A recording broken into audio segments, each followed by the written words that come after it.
bem-vindas ao Prontas para Parir, o podcast que fala sobre a jornada da gestante. E hoje, nesse episódio, nós estamos aqui com uma convidada super especial. Mas antes, deixa eu me apresentar um pouquinho, que eu sempre esqueço, gente, dessa parte. Eu sou Glaudênia Lima, fotógrafa especialista em gestante. E hoje eu estou com a doutora Monique, que ela é fisioterapeuta obstétrica e doula, gente. Então, pensa num papo. Hoje o papo vai ser, daqueles, né, doutora? É isso mesmo. Muito obrigada por vir. Eu gostaria que você falasse um pouquinho sobre você, como você chegou aí na obstetrícia, na fisioterapia. Ô, Glau, obrigada pelo convite. É um prazer compartilhar com vocês um pouquinho dessa minha trajetória, tá? Eu comecei na obstetrícia depois do parto da minha filha, né? Então, eu tinha muito medo de parto. E foi na experiência mesmo, né, na qual eu fui trabalhar em uma maternidade no interior, eu fui meio que jogada no serviço, vai e assume uma sala de parto. E assim, eu comecei a trabalhar com as gestantes, né, e me apaixonei por esse mundo e me propus a ajudar essas mulheres que querem passar pela experiência, né, do parto. E eu sempre falo para essas pacientes que, assim, o parto vaginal, né, o parto natural, ele é a cereja do bolo. Na verdade, o que importa mesmo é o processo. Todo mundo tem medo, né, Monique? Assim, quando a gente tá grávida, assim, pelo menos é o que eu sinto quando eu converso. Eu tenho medo, eu não sei se eu quero ter parto, eu não sei se eu vou pra cesárea, porque eu não aguento. Eu tive muito medo. Eu, assim, muito. É tanto que meu parto não foi o vaginal, foi o obstétrico. Foi cirurgia mesmo, foi no corte. Isso, olha, o parto, ele envolve muitos mitos. Né? Então, a gente vive em uma sociedade de muitos mitos, de muita falta de informação. E quando a gente não conhece esse processo, a gente acaba tendo medo. É normal ter medo do desconhecido. Antigamente, as mulheres, quando iam ter seus filhos, elas tinham primeiro em um ambiente totalmente acolhedor, era na sua casa. Então, quando o parto ele sai do cenário domiciliar para ir para o cenário hospitalar, isso já quebra um pouco com essa segurança da mulher. E, consequentemente, a gente acaba desvinculando essa mulher dos seus. Antigamente, quando a mulher ia parir, tinha sempre uma tia para relatar uma experiência, uma prima, uma amiga. Hoje as famílias são muito pequenas. Então, quando você vai falar de parto, poucas têm experiência. Então, o parto, ele se torna uma coisa muito longe. Até porque também, dentro de algumas maternidades, é restrito, né, a quantidade de pessoas que podem estar ali com Exatamente. Com a Exatamente. E a gente tá para ter o neném, né? Exato. A gente teve um boom, né, na década de 80, um boom das cesarianas, aqui no Brasil, principalmente, até mesmo, vamos dizer assim, por uma conveniência médica, era mais prático, né? Você agendava a cesárea, ia lá, resolvia e não precisava sair de casa de madrugada. Então, tudo isso realmente influenciava na decisão da mulher, né? Hoje, Sim. eu já vejo que isso está melhor. Hoje, os médicos estão dando essa possibilidade para a mulher. Olha, você deseja um parto mais natural ou você quer uma cesariana? Isso tem que ser discutido no pré-natal. Né? A gente não pode deixar para a última consulta para falar sobre a via de parto. Isso tem que ser algo construído para que essa mulher ela possa se preparar. Né? Então, quando a gente fala de preparação... Desde a concepção, né? Exatamente. Saiu positivo, vamos se preparar para o parto. Exatamente. Olha, eu tenho pacientes que me contratam ainda no planejamento familiar. Aquela pessoa que diz, Monique, quando eu for parir, eu quero ter você ao meu lado. Né? E como eu falei, isso é independente da via de parto, porque engana-se quem não precisa estar preparada para ir para uma cesárea. Nossa, você vai para uma cirurgia, sim, você também, vai receber uma anestesia, verdade. Você fica com o seu corpo exposto, você está com pessoas que às vezes você não tem vínculo. Então, a gente precisa preparar essa mulher, seja para o parto vaginal ou seja para a cesariana. E é muito comum as pacientes entrarem em contato comigo e perguntam, Monique, tu acompanha seu parto normal? E eu sempre deixo isso muito claro, né? Que a gente acompanha o nascimento, porque nós somos apoio para essa mulher, né? E claro, para acompanhar esse parto, a gente precisa ter uma preparação. Né? Então, o ideal é que a gente tenha um parto humanizado. O que é o parto humanizado? Ele é um parto que ele tem o pilar da medicina baseada em evidências, do protagonismo da mulher e da equipe multiprofissional. E aí é que entra o trabalho da fisioterapia. Né? E para essas mulheres que desejam parto vaginal, aí sim, a gente tem que ter um olhar um pouco mais especial. Por quê? Porque a gente vai trabalhar com uma coisa muito preciosa, que é a sexualidade da mulher. Sim, vamos falar muito sobre isso, porque a gente fica realmente exposta, independente se é o natural, independente se é cesárea, independente do estilo que você vai escolher, da sua via de parto, você vai estar totalmente exposta. Isso é o que eu mais vejo né? E ali tem outras questões também. Tem as questões fisiológicas, né? Que ela pode, vamos falar abertamente os termos. Ela pode sim fazer cocô e tá tudo bem, Exatamente. né? Na hora do parto. E na cesárea também, ela pode correr o risco de pegar alguém que não acompanhou, não tem ali uma estrutura, uma formação ali dela ou do planejamento do parto, né? Sim, que não tem um não vínculo, tem né? um Se ela vínculo. for para uma emergência obstétrica, por Exato, exemplo, que vai ser provavelmente... cesárea e talvez não tenha aquela concepção do humanizado. Exatamente. E aí, como é que você sai disso? Né? Eu digo, né? Você me apresentou como fisioterapeuta e como doula, né? Eu gosto muito de usar o termo da doulagem como uma cerimonialista do parto. Olha, né? que lindo! Eu faço essa analogia para dizer que a gente vai estar planejando esse nascimento com todas as alternativas, o plano A, o plano B, o plano C, e a gente, no dia, a gente não sabe como é que vai ser, né? Então, se você planejar uma cesárea, como é que você pensa nessa cesárea? Essa cesárea não precisa ser aquele procedimento só médico, né? É o nascimento do seu filho. Eu digo que o parto, ele é o primeiro aniversário do bebê. E às vezes a gente esquece disso, né? O aniversário do bebê é o primeiro dia de vida dele. E a gente às vezes deixa para comemorar e para planejar só lá no final, né? Então, assim, quer contratar fotógrafo no parto para o neném saber qual foi o dia do aniversário dele, Sim. né? Então, isso é importante, as mulheres entenderem que elas precisam planejar o primeiro aniversário, que é o nascimento. E todo bom aniversário, toda boa festa, dá para fazer sem cerimonialista, um casamento, uma festa? Dá. Mas a coisa flui melhor quando você contrata um cerimonialista. Sim, porque ele tem todo o know-how, o expertise ali para te conduzir da melhor forma possível. E até para ser sua memória. Eu brinco, eu falo assim, eu acho que às vezes elas são as memórias. Porque quando eu estou acompanhando o parto, fotografando, vem assim... A primeira coisa que fala, me leve pra cesárea, pelo amor de Deus. Aquela dor bem doída, eu não quero mais. Aí a doula chega, ou a fisioterapeuta. Lembra que você me contratou para eu ser sua consciência de que você poderia dizer isso? Exatamente. E eu estou aqui para dizer, vai dar certo, vai fluir, fica tranquila, não é? Por isso que a gente fala que a doula, ela tem o apoio de informação, então os encontros de pré-natal é para dar essa segurança para a mulher, mas também a gente tem esse apoio na hora, um apoio emocional mesmo, né? Para que essa mulher ela se sinta acolhida e ela não tenha medo do desconhecido, porque ela não sabe que horas ela vai parir. A gente, que é acostumada, a gente sabe, olha, tá bem pertinho, mas ela não sabe, então ela acha assim, nossa, se tá desse jeito, eu não vou aguentar até o final do processo. Então, e às vezes ela já está no fim do processo. Sim, e elas querem geralmente elas estão, que a gente chama a hora da covardia. Ah, é?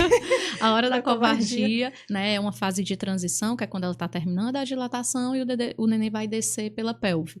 Então, é realmente um momento onde ela diz, eu não quero mais, eu não vou conseguir, eu vou desmaiar. E envolve, sim, questões hormonais e faz com que ela realmente, muitas vezes, duvide. Algumas mulheres já entram em um estado, né? O estágio de inconsciência, que a gente chama, brincando, de partolândia, então ela não sabe mais quem ela é, mas tudo isso faz parte do processo. Então, você tem um profissional habilitado que entende de fisiologia, que entende de anatomia, que entende de biomecânica para facilitar esse processo, a coisa flui melhor. Sim, então, só que não adianta eu chegar lá no dia, olha, vem aqui fazer o meu serviço. A gente precisa ter um vínculo com essa mulher. Então, é importante a gente acompanhar durante a gestação, saber como é que está sendo o pré-natal, como é que está sendo essa participação do acompanhante, né? Então, se é o esposo ele está acompanhando esse processo, ele apoia, a família está apoiando, não está apoiando, como é que isso se dá?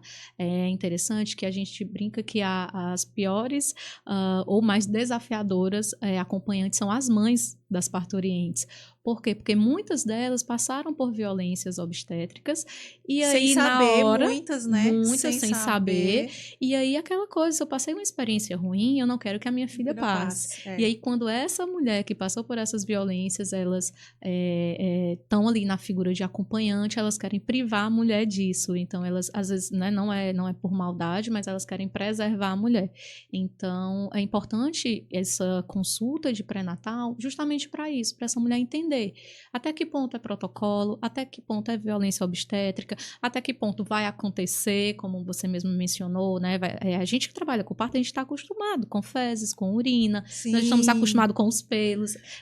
Mas elas têm muita vergonha na hora, né? Olha, no consultório, quando eu tenho que fazer uma avaliação, elas dizem assim, doutora, eu não estou preparada. Aí eu... O que é preparada? Preparada. É depilada? Porque É. se for depilada, eu não tenho problema com pelos. Então, é porque eu não vim preparada. Eu assim, o que é esse preparado? Vamos conversar sobre esse preparado. Porque no parto, você vai ficar despida, mesmo sendo na cesárea. Vão ter que te higienizar, você vai ficar peladona lá, né? Então, na fisioterapia, a gente trabalha com algumas disfunções, né? Disfunções de dispareunia, que é dor durante a relação, vaginismo. Então, se essa mulher, na sua vida adulta, ela percebe que ela tem alguma dessas alterações, isso pode respingar lá na hora do parto.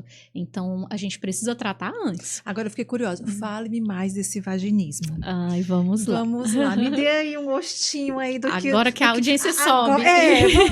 Vamos me dizer o que é. Olha, o vaginismo, ele é uma contração da musculatura do assoalho pélvico involuntária. Então, a mulher, ela não pensa, ela simplesmente contrai. Sabe quando a gente vai fazer o exame ginecológico? Sim. Que a médica fala assim, coloca essa batinha e deita na maca. Automaticamente, o que a gente faz? Fecha a perna. Né? Aquilo ali é um pouco... mas ali é um pouco consciente, porque a gente tá meio constrangida na hora que ela diz assim, abre a perna, a gente vai lá e relaxa, né?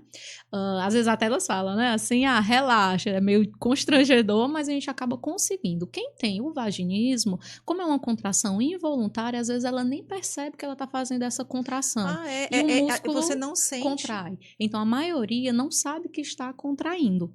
E aí fica difícil a gente avaliar essa paciente. Como é que eu vou fazer um exame que eu preciso adentrar a cavidade pélvica por um canal de parto ou um canal vaginal se está contraído? Eu acho que a gente tem até uma imagem, eu vou pedir para os meninos colocar, para a gente ver que a gente vai visualizar como que é essa rede de músculos, porque o assoalho pélvico é isso.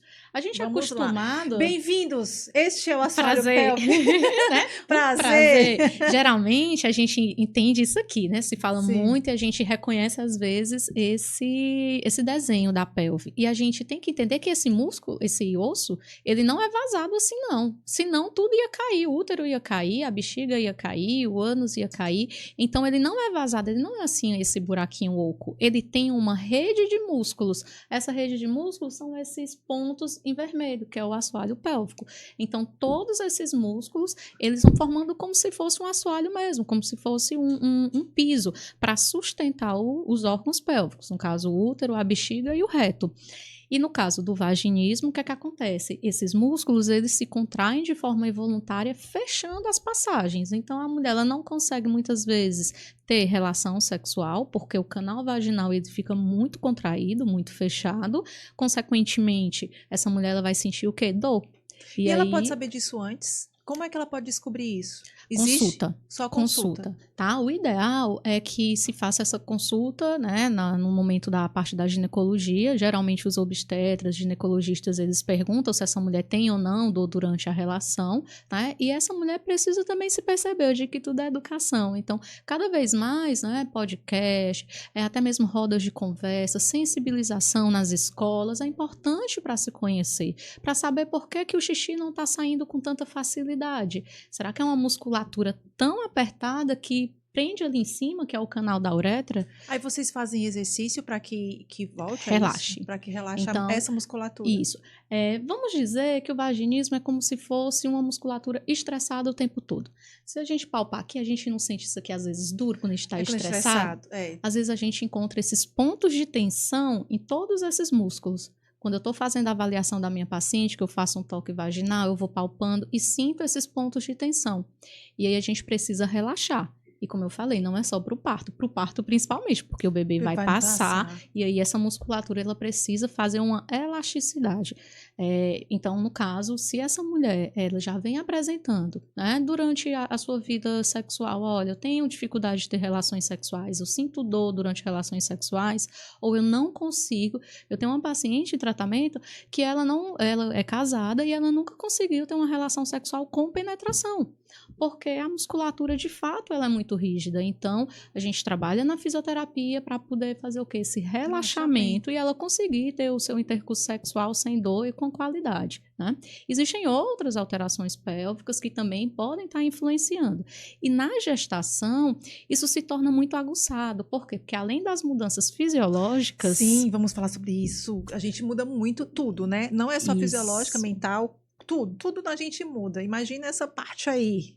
Essa parte aí um pouco Exatamente. sensível. Então, imagina, vou pegar de novo aqui, que a gente Tá. tem, né, uma pelve, uma bacia, e eu tenho um bebê aqui em cima, tá certo? Ele tá ali em torno de 40 semanas, crescendo, crescendo. Ele tá como se fosse deitado nessa rede de músculos. Uma hora essa musculatura vai reclamar. Ou essa musculatura vai ceder, ou essa musculatura vai tensionar. E aí o nosso corpo, ele é uma fábrica muito maravilhosa, né? É impressionante como a capacidade que a gente tem de se moldar a essas alterações. Então, o corpo da mulher, na gestação, ele vai se modificando. Só que entre essas adaptações que o corpo vai fazendo, né, no caso, a pelve, ela vai se modificando para sustentar o neném aqui. A gente vê que a coluna da mulher, ela faz isso, vai um pouquinho mais para trás. Então, aquela mulher que anda com o patinho, patinho, né, com o centrinho de assim. gravidade. Tudo isso é uma adaptação. E isso vai mudando conforme o tempo gestacional, Exatamente. né? Que eu percebo quando mais perto parece que vai mais abrindo. É assim Exatamente. mesmo? É uma adaptação. E até aí tudo certo, porque o nosso corpo precisa se adaptar para que aquele neném possa desenvolver. Sim. Porém, tem alguns hormônios que também começam a aparecer junto com as semanas de gestação. E alguns desses hormônios podem diminuir o quê? A libido da mulher, o desejo sexual, inclusive também a lubrificação. A mulher, quando está próximo de parir, ela começa a produzir o hormônio da amamentação, que é a prolactina. E a prolactina, ela é ótima, né? Sinal que vai ter muito leite, mas ela resseca a mucosa. Ela resseca o nariz, a boca e a região vaginal. Então, às vezes, a mulher, ela diz, Monique, eu nunca tive problema de me sentir seca, de ter que usar lubrificante, e na gestação isso mudou. E aí ela fica preocupada, assustada. Eu amo meu marido, mas eu não consigo mais ter relação. Então, a gente tem que ensinar essa mulher a hidratar essa região no período gestacional para ela poder, pelo menos, ter uma região, né, com menos incômodo, com menos ardor, com menos dor. E se ela desejar, ela realmente ter relação. Então, sexo na gestação é ok. Desde que a mulher queira, né? Sim, meu corpo, minhas regras. Então, desde que a mulher queira. Quem manda... Mas ela pode ter relações sexuais durante a gestação, tranquilamente, sim. Porque às vezes tem aquela... vai antecipar o parto. Eu tô com receio, pode isso, pode aquilo, pode posição, não pode. Que eu acredito que só em casos... assim, de cerclagem, por exemplo, que eu acredito que sim, não possa ter a penetração em si como é. Você pode falar um pouquinho sobre quem fez cerclagem, né? E explicar também só um pouquinho sobre a cerclagem, o porquê, né, dela. Né? Pronto. A cerclagem é um procedimento que é feito onde você vai fechar o útero, tá certo? Imagina o útero como se fosse um balão, tá? E aquela parte da bexiguinha fica querendo abrir. Se aquela bexiguinha abrir, o que é que acontece? O ar sai. Mas no caso do útero, não vai ser ar que vai sair. O que vai sair é o neném. Sim. Então, o médico, quando percebe que esse útero está querendo abrir, dilatar, ele vai lá e costura. E deixa para tirar num período que o bebê já está desenvolvido. Em torno de 37 semanas, ele já pode tirar, né? Essa cerclagem para ver se o trabalho de parto ele acontece. E nesse momento, às vezes, as mulheres ficam com alguns receios, né? Por quê? Porque é esforço. O esforço, imagina, o médico vai lá e costura algo e você fica fazendo esforço. Então, pode acontecer de romper, tá certo? Mas outras situações é muito medo, como eu falei, né? A maternidade, ela envolve muita falta de informação. Então, os homens, às vezes, né, estão lá na consulta e falam, doutora, né, será que não vai machucar o neném, né? Aí eu digo, olha, né, sinto muito lhe informar, mas eu acho que o seu produto não é tão grande assim, né? E aí tenho que mostrar lá. Anatomia, né? Aí eu digo, olha, assim, o canal vaginal, né, ele é em torno de 8 centímetros, tá? E a mulher excitada, ele pode aumentar em torno de 13, 14, aí eles, mas o meu é maior, assim, mas o bebê não tá no canal vaginal. Os homens sempre vão querer mas o bebê não está no canal vaginal. Assim, mas o neném não tá lá, né? Ele é muito esperto, então ele tá lá em cima. Sim. Ele tá onde? Na barriga mesmo. Super protegido pelo útero, pelas membranas, né? Então, existem outras questões de, será que o neném escuta, não escuta, que a gente não vai entrar nesse mérito, mas eu acho que o maior medo é, eu vou machucar meu neném? Sim, não vai machucar, tá? Agora, claro que envolve, né, uma certa destreza, né? Então, eu digo, mulheres, né, procurem aí no Google, né, Kama Sutra da gestante. Existe. E o Kama Sutra da Existe. gestante? Porque imagina você, né, ter relação sexual com aquela barriga enorme, né? Fica meio complicado. Às vezes tem que ser assim, meio de Sim. ladinho, de 4 apoios. Tem que ser de uma forma que não machuque a mulher e ela de fato sinta prazer. Então, na fisioterapia pélvica, a gente ensina também isso, né? E é engraçado que ela diz assim, você vai me ensinar a namorar? Eu Vou, vou né? namorar barriguda agora. Né? Então, e ela disse, eu não sabia Engraçado. que podia, né? Ai, me disseram que isso ia antecipar o parto. Por muito tempo a gente dizia assim, tem relação sexual que isso induz o parto. Na verdade, o sêmen tem um pouco de hormônio, né? Da prostaglandina, mas não é o suficiente para desencadear o trabalho de parto. Sim. E aí, às vezes, elas falam, mas a minha amiga namorou e no outro dia ela entrou em trabalho de parto. O que é que aconteceu? O que aconteceu é que na hora do parto a gente tem brigas de hormônios, como tudo. A libido também são brigas de hormônios. Sim. Então, quando você tem relação sexual, você aumenta o hormônio do amor, que é a famosa ocitocina, e você diminui o hormônio do estresse, que é a adrenalina. E isso, muitas vezes, é o suficiente para o seu corpo entender que está pronto para parir e você começa a entrar em trabalho de parto. Mas foi o jogo dos hormônios, adrenalina e ocitocina. Não foi o namoro, não foi a prostaglandina que foi liberada ali. Então, assim, quando você perguntou, né, pode ou não pode, né? Sempre pode. Exceto se a mulher não se sentir bem, às vezes tem mulheres que estão passando mesmo por algumas questões hormonais, que deixam com a libido baixa, E estão com algum problema como a cerclagem. Isso. Ou se tem alguma prescrição médica absoluta, né? Então, eu sempre falo, você pode se levantar da cama? Você pode fazer uma caminhada? Posso. Então, provavelmente você vai poder ter sua relação sexual, tá? Agora, não, o médico pediu repouso absoluto. Então, provavelmente essa mulher não vai poder ter relação sexual com penetração. E aí é muito importante a gente entender que a sexualidade não é só penetração. Existem várias outras formas de você se relacionar sexualmente e a gente precisa lembrar as mulheres disso. Né? É a história do que o marido virou amigo, né? Então, bom dia, boa tarde, boa noite, é o selinho em cada um segue no seu carro e só se encontram no final do dia, mais um selinho e vão dormir, aí vem a rotina. Então, isso assim, é um agravo dentro da relação.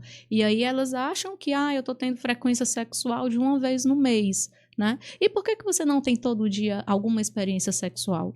Né? Seja uma masturbação, seja um sexo oral, seja, enfim, algo que lhe dá prazer, né? Claro que na gestação, gente, tudo é muito complicado. Porque tem uma sensibilidade muito grande, tem aquela coisa de, não, meus seios é do meu bebê agora, eu tô me preparando para ser mãe, eu não sou mais aquela mulher. Enfim, tem as coisas, né, do nosso corpo e tem o mental. Sim. E ainda mais você...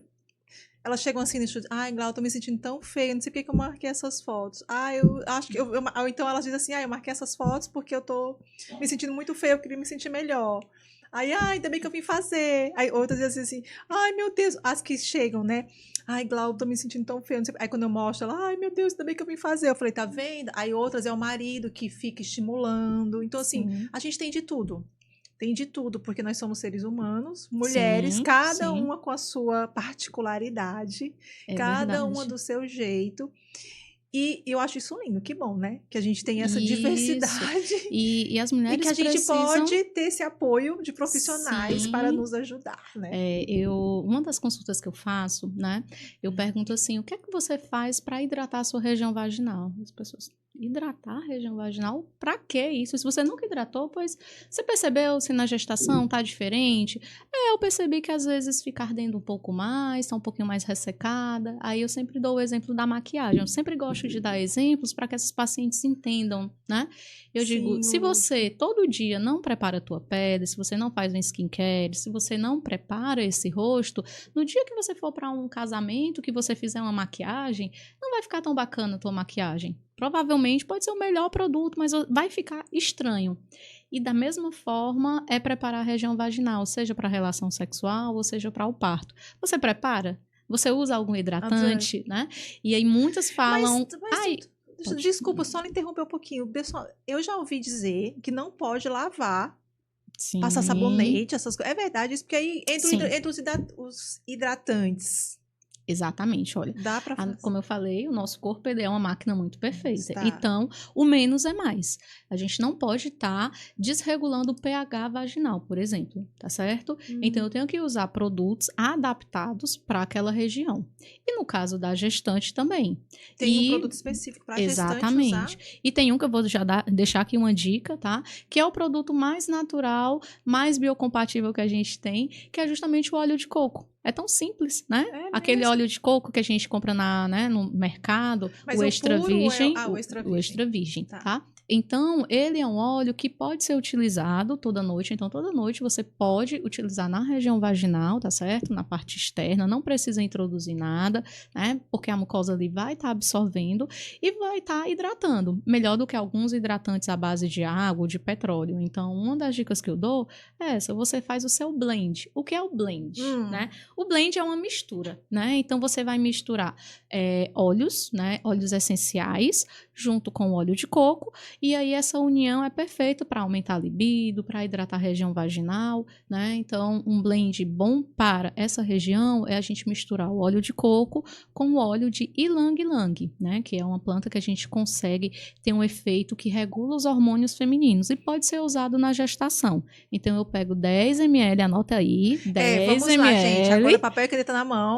Gestante pode usar, então, tá? Não vai levar nada pro neném. E é o skincare da Pepeca. Então vai, fala. Repita aí, o skincare da Pepeca. Então, vamos lá. Vai. Você vai fazer todo dia à noite. Do jeito que você faz. Escova os dentes, lava o rosto, você vai pegar óleo de coco. É 10 ml de óleo de coco, tá certo? Para 20 gotas do óleo de ylang-ylang. É um óleo essencial, ou seja, é o extrato puro da planta.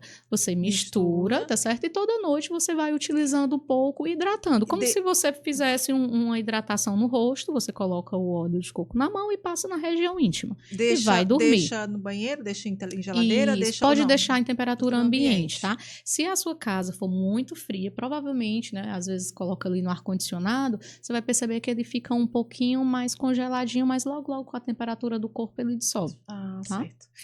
Ai, que eu adorei essa receita. Vocês vão me contar, viu?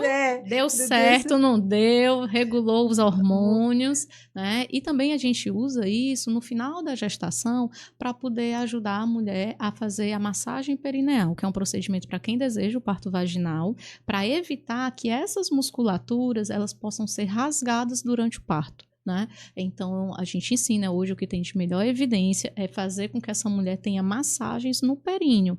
E aí, quando o neném passa, ele escorrega, né? Ele passa sem rasgar, sem lacerar. Então, se eu faço durante toda a vida, se eu faço durante o meu pré-natal, coloco lá o óleo de coco, na hora que eu for ensinar essa mulher a fazer a massagem perineal, a musculatura já está hidratada, ela não sente tanta dor e realmente o nosso trabalho de preparação para o parto, né, ele acaba fluindo um pouco melhor. Ai, que bacana. Eu amei isso aqui, né? De verdade. Gente, tudo isso a gente às vezes se dá conta, Glau, na gestação. Né? Que é aquele boom de coisa que a gente, eu preciso me entender. Mas a gente pode fazer antes, não mas pode? A gente deve fazer todos os dias, né? A gente começou um assunto aqui sobre o vaginismo, que é uma alteração que muitas mulheres podem ter. E às vezes a hidratação nessa região pode estar ajudando. Né? Então, a gestação, eu digo que é onde a gente pesca essa paciente, que lá atrás ela já tinha alguma questão, alguma dor. E não foi resolvido. E não foi resolvido. E aí a físio tá para ajudar. Aí. E as mudanças, assim, né? Pronto, temos tudo isso, essa sequência, essas informações todas, para que a gente chegue ao parto bem, de forma que facilite mais, né? Que flua. E o pós-parto? Aí é só ladeira abaixo. Ai, meu Deus, russa, agora né? pronto, agora é o terceiro parto, né? Que a gente brinca, é o primeiro parto a saída do neném, o segundo parto é a da placenta e o terceiro parto é o pós-parto. Olha... Deixa eu só perguntar, você vai ainda usar essa imagem? Não, pode retirar. Pode retirar. Então vamos lá, vamos falar agora do tão temido pós-parto. Olha, eu sou bem a moda antiga, tá? Eu pareço ser jovem, mas eu sou a moda antiga. E aí eu digo que o termo que antigamente as pessoas usavam, que é resguardo, melhor define esse período que a mulher está vivendo. Então, o período de puerpério, pós-parto, fisiologicamente, ele se dá em torno de 42 dias. tá? Isso. Então, é o período que é a montanha-russa. Hoje a mulher tá bem, amanhã a mulher não tá bem. É muito comum eu atender essa mulher na alta hospitalar já para preparar essa montanha-russa. E geralmente com 3 dias elas me ligam chorando ou com alguma coisa. Por que, Monique, com 3 dias? Porque com 3 dias, 72 horas após o parto, a gente vai ter uma cascata de inflamação. Então, o corpo da puérpera, ele inflama nesse período de 72 horas. E aí, seja parto vaginal, seja cesárea, essa mulher vai sentir mais. Então, imagina, ela não foi avisada, ela não passou pela consulta com a físio, e aí ela foi para casa. Ela tá bem, tá em êxtase, ai, meu filho, a família tá toda indo lá no hospital fazendo aquilo, aí vem o segundo dia em casa, privação de sono, amamentação. Lá no terceiro dia ela tem um pico inflamatório e ainda tem a apojadura, que é o boom dos hormônios para amamentação. Aí ela sente febre, ela sente dor, então se torna aquela mulher no olho do furacão. Então a gente precisa acolher as puérperas, a gente precisa preparar as mulheres para esse boom, que ele é real. Ele é real físico e ele também é real psicológico. Então, assim, eu não trabalho sozinha, eu digo que todo mundo precisa ter uma psicóloga que trabalha com a parte de pós-parto, porque acontece, às vezes, de forma muito sutil, né? Que seria o baby blues, que é aquela tristeza, e aquilo, às vezes, acaba tomando uma proporção que vai evoluindo para uma depressão pós-parto. É muito comum a gente ver casais se separando no pós-parto e o problema ele não foi resolvido, né? Então, assim, às vezes não é resolvido antes de engravidar, nem na gestação, e a coisa ela toma uma proporção maior. No pós-parto, né? Agora, claro, a gente pode ter um pós-parto mais leve, né? Então, eu digo que o pós-parto leve é aquele que a gente tem, primeiro, zero cobrança, né?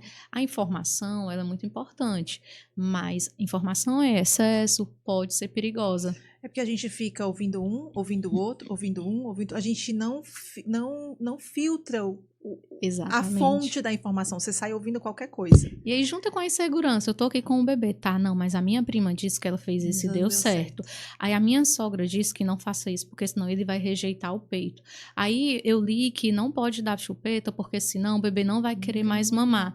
Aí quando dá 3 horas da manhã, você tá pedindo pro seu marido... Você tá no looping da doideira. Compra uma lata de leite, porque eu não aguento, e eu tô aqui morrendo, eu preciso dormir, aí começa todo um... Então, assim, o puerpério, ele pode ser leve, mas a gente sabe que vão ter altos e baixos e que a gente precisa principalmente de rede de apoio, né?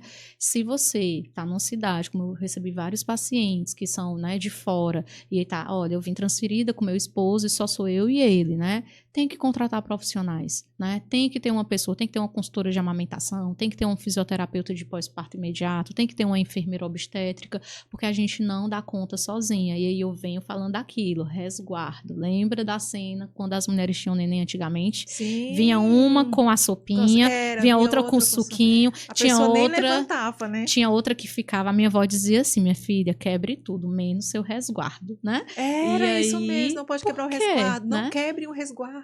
Porque guardar a energia, né? Eu tive uma paciente que disse assim, ela é do interior, e ela disse, Monique, no meu primeiro parto, minha mãe dizia que eu não podia lavar o cabelo, e eu me senti muito mal com aquilo. Deixa eu te dizer que eu não lavei o meu. Né? Gente, né? Vamos lá. Eu não lavei o meu cabelo. Podem lavar o cabelo. O que acontece? Mesmo na né? cesárea? Mesmo na cesárea, tá? Eu não lavei. O que acontece aqui no pós-parto, a gente tem que lembrar que depois que sai o neném, sai o quê? A placenta. Então, o teu útero, ele fica com ferida, ele fica com um buraco lá, em torno de 20 centímetros. Imagina, Glaucio, se um pitbull vem aqui agora e morde a tua perna. Como é que tu ia andar? Não ia, né? Eu ia... bem devagarzinho. Depende do meu milímetro e da minha dor, eu ia cair. Isso, né? Mas mesmo você tendo um limiagem do alto, você ia ficar, nossa, o estrago aqui foi grande. Então, é a mesma comparação para por exemplo, né, um pós-parto. Saiu, independente de ser parto vaginal ou cesárea. Cesárea ainda tem a questão da cirurgia. Você precisa realmente se resguardar. Você está sangrando, você está perdendo líquido.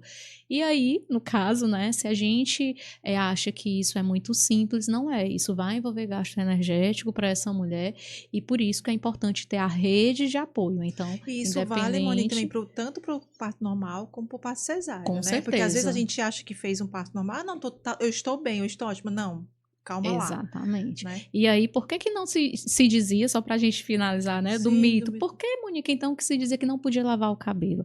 Porque você ficava muito tempo na posição em pé pra lavar o cabelo e acabava sangrando muito, baixava a pressão e a mulher caía. Então, eu disse assim, olha, não pode lavar o cabelo que desmaia. Mas, na verdade, não é isso. Então, hoje eu digo para paciente, está se sentindo bem? Vai te fazer bem? Senta numa cadeirinha, se você já não tiver mais naquele sangue muito, né, com coágulo, é sinal que você já está bem, o útero ele já está fechando, o útero está regredindo, vai lavar teu cabelo. Então, pede para alguém lavar o cabelo. Não tem problema em lavar o cabelo. É só por questões posturais mesmo que você pode acabar tendo uma alteração de pressão. Pode lavar o cabelo, gente. Oh, coisa boa! E isso aumenta a autoestima, né? Como eu disse, isso foi real. Uma paciente me disse, Monique, no meu primeiro bebê eu não pude lavar meu cabelo porque a minha mãe não deixava. Eu posso lavar no segundo? Pode, lava o cabelo. E ela me mandou uma foto morta de feliz porque ela conseguiu lavar o cabelo. Lavar o cabelo, fazer uma make, né? Levantar um pouquinho, Sim, né? olha, eu acho que o planejado não sai caro. Né? Quando você planeja. Então, eu tenho algumas pacientes que conseguem, inclusive, né, fazer seu estoque de leite em casa e aí revezam com o marido para diminuir a privação de sono, por exemplo. Então, eu digo, olha, você tem muita produção de leite, peito não é para armazenar, é uma fábrica, vai entrando e vai saindo. Estoca esse leite, faz o teu estoque de leite e você consegue ir para um salão. Né? O bebê ele vai mamar de 3 em 3 horas, deixa o estoque de leite, você pode passar 3 horas tranquila. Então, dá tempo de ir para o salão, dá tempo de fazer uma caminhada de 20 minutos no seu prédio, dá tempo de você ter o seu momento de autocuidado. E, gente, é muito importante, não confundam autocuidado com higiene. Sim, verdade. Você tocou num assunto importante. Totalmente diferente. Quando a paciente diz, ai, tá tudo ótimo, hoje eu consegui tomar banho. Oi? Eu digo, ai, tá tudo ótimo, é meio-dia, mas eu já consegui tomar café. São necessidades básicas, né? Então, assim, o que é que tá faltando? A rede de apoio? Não tem ninguém para apoiar? Então, como é que a gente pode resolver isso, né? Então, assim, a gente tem um ditado que diz que pra gente criar um neném, a gente precisa de uma aldeia. E eu acho que isso define muito a maternidade, o pós-parto, como prevenir isso, né? E aí, se você começa, desde que o seu neném chegou em casa, a coisa flui. E aí, quando você for retornar à sua sexualidade, quando você for retornar, né, os passeios com o marido, que às vezes o neném não pode ir, você não tem aquela culpa, né? De, o primeiro Vale Night, né? E olhando para a babá eletrônica, toda hora. Então, você vai começando a ter mais segurança e ter o seu momento e curtir mesmo o seu momento, né? E eu acho assim, Monique, cada fase é uma fase. Tem a fase de você curtir bem o neném, você ficar com ele. Sim. E tem a fase que você já vai preparando para você conseguir sair e sem sentir aquela culpa mesmo, né? Eu tive um puerpério, eu confesso, muito doido.com.br. Quanto tempo durou seu puerpério? Eu vou agora Vamos entrevistar. Lá, o meu puerpério deve ter durado, como diz meu marido, acho que durou até hoje. O meu filho, é possível. É possível. Qual meu filho a idade? Não, mas meu filho já é um homem, ele tem 18 anos. É possível. Eu tenho uma de 13 e às vezes eu tenho uns baby blues. Que bom. Nossa, que bom ouvir isso de privação você. De sono. Porque eu me sinto só nessa. Porque é outra fase, né? Sim, e assim, eu tive uma fase de apego muito grande, de saudade da minha barriga. Que eu queria botar ele de novo pra dentro. E eu não quero tirar ele daqui. Eu não queria que ninguém pegasse nele. Assim, eu tive uns surtos mesmo, bem loucos, assim, ao ponto de eu colocar ele no apoiou? peso. Ele apoiava muito, mas eu surtei com ele também, tá, coitado? Me perdoe, viu?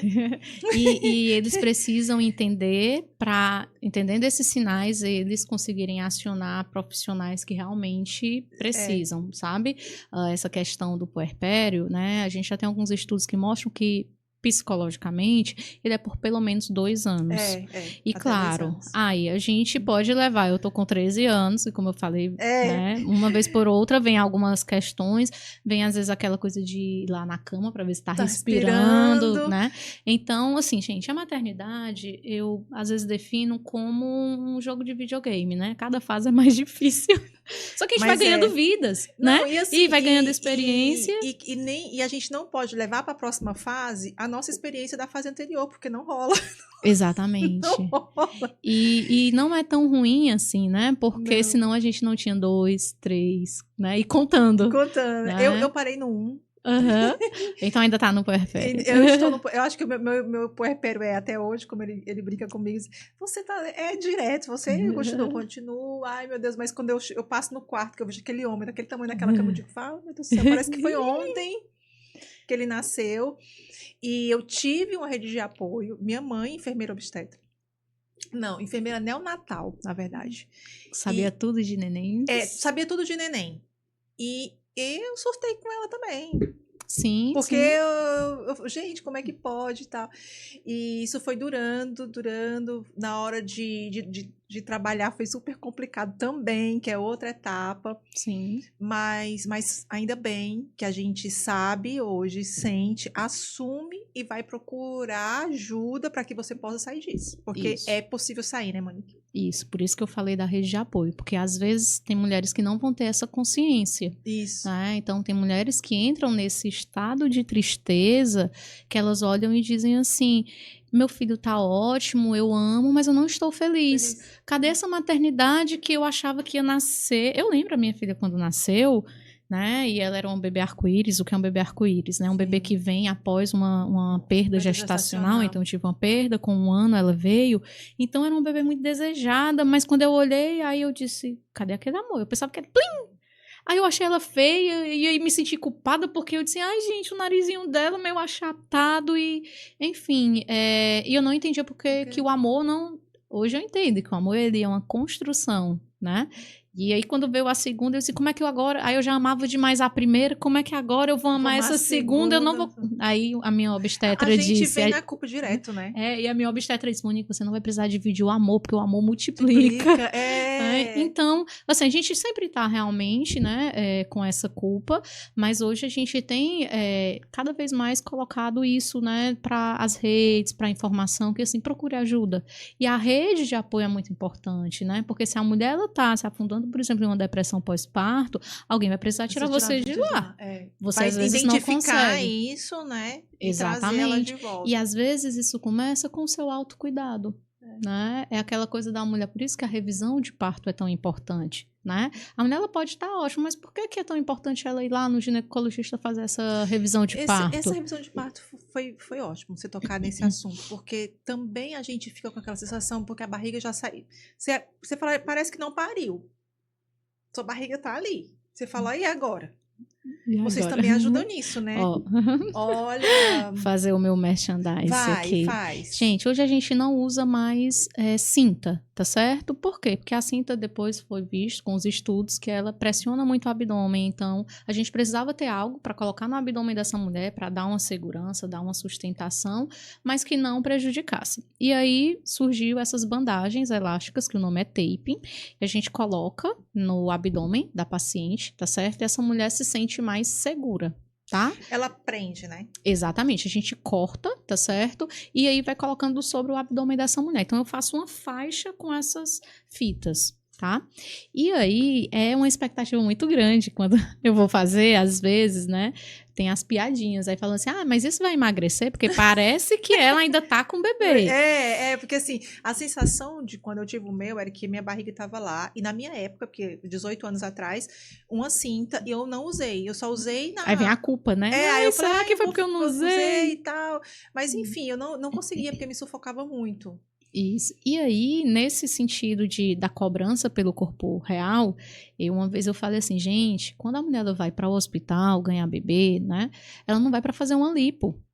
Então, não esperem que quando sair o neném, a barriga vai estar chapada. Aí piorou a situação, porque agora contratam um fisioterapeuta para ir lá, né, fazer o tape e acham que uma lipo com abdominoplastia. Acham que vai ficar Aí eu disse, calma, gente, Mas né? Mas aí tem também, eu acho, as redes sociais influenciando muito, que são aquelas blogueiras que saem da maternidade, né? Então, assim, não é bem assim que funciona, né? Cada um tem o seu corpo e a gente tem que tomar consciência pro seu corpo, né? E não ficar olhando o corpo do outro, até Principalmente porque... nas redes sociais. Exatamente. Então, assim, eu sempre tomo muito cuidado quando eu vou divulgar esse trabalho de pós-parto, para não gerar essa expectativa. E é engraçado que às vezes elas chegam e dizem assim, aí printam a foto, eu quero essa barriga. Aí eu disse assim, eu vou procurar saber qual é o nome do cirurgião dela. Fico brincando para entender que realmente é o processo de cada mulher, né? Claro que o tape, ele vai ajudar a diminuir edema. Se você ganhou pouco peso, se você se cuidou na sua gestação, você vai ter sim um bom retorno e a faixa vai ser ótima, mas ela não vai resolver 100%.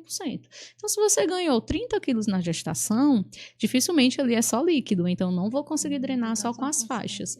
Então, assim, e eu sempre trago essa mulher muito para o real, né? O que você era assim? Tem outras, olha, eu nunca tive a barriga chapada, mas aí no pós-parto ela quer ter a barriga. Assim, aí fica complicado, não, né? Monique, deixa eu defender. É porque a gente está no processo já, a gente já passou por tanta coisa que tem que ficar alguma coisa muito boa no nosso corpo. Sim, e aí o bem-estar, né? É o bem-estar. Então, assim, eu acho que é importante a mulher ela se cuidar. Então, assim, quando eu faço a revisão de parto dela, então eu faço a aplicação do tape, com 7 dias eu vou lá retirar o tape. E é muito interessante quando ela diz assim, precisa fazer de novo? Eu fiquei com diástase abdominal, que é a separação dos músculos abdominais. Aí eu disse assim, você tá ótima. Ah, mas e essa barriguinha aqui? Eu disse assim, com 40 dias, vamos abrir um protocolo para poder ver se a gente perde? Então, ela entende que, em uma semana é recente. E aí eu vou trazendo para ela isso, né? Eu acabei de parir. A minha função agora, né, é cuidar de mim para eu cuidar do meu neném.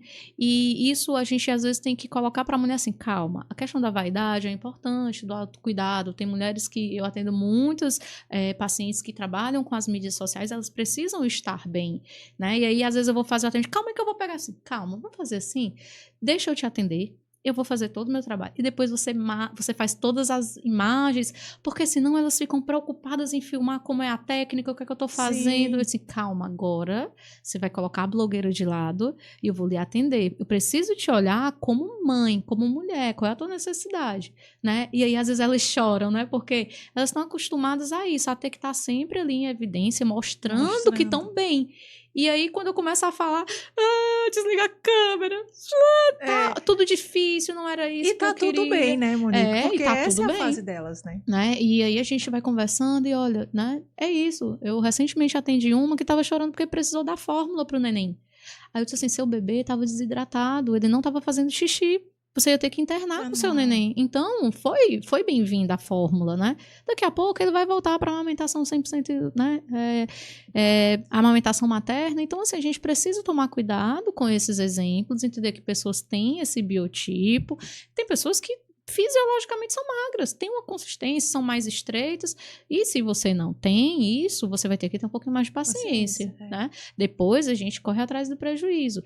Mas né? que bom que a gente tem soluções. Exatamente. Pro pós-parto. Exatamente. E que bom que a gente tem muitas informações e muitas profissionais, como você, que eu adorei conhecer. Adorei muito. Obrigada. O que você diria para elas agora, assim? Deixa aí um recadinho. Olha, eu acho que é o autocuidado, né? E não se acostumar com dor. Dizer que dor é normal, a gente não falou aqui de dor, mas assim, normalizar o que tá fora da caixinha, né?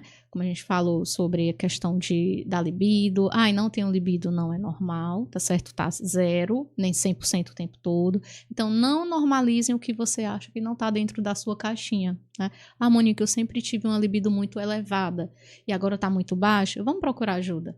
Monique, eu quero preparar o meu corpo para ter uma gestação tranquila, vamos procurar ajuda, né? Monique, eu acho que eu não tô bem, eu tô surtando no meu pós-parto, vamos procurar ajuda. Então, eu acho que o recado é esse, né? A preparação é isso, é procurar ajuda, né? Porque se você for para o Google, se você for, né, para alguns você vai locais, achar muita coisa. E aí às vezes você se compara, isso é um terreno muito perigoso. Então, assim, obtenha a informação e aí procure ajuda, né? Com um especialista, ele vai conseguir fazer uma avaliação e poder traçar o teu caminho para você não se frustrar. E é isso. Então, meninas do meu coração, minhas barrigudas mais lindas e as que estão se preparando para engravidar, porque também tem isso, tá? Você pode sim preparar o seu corpo. Pensou em engravidar? Vamos preparar o corpo. Exatamente. E aí, o processo vai fluir, profissionais juntos. Muito obrigada, Monique, por sua participação. Bem-vindas ao Prontas para Parir. Obrigada. Tô aqui, gente. Vamos parir. Vamos ficar pronto. Vamos ficar pronto.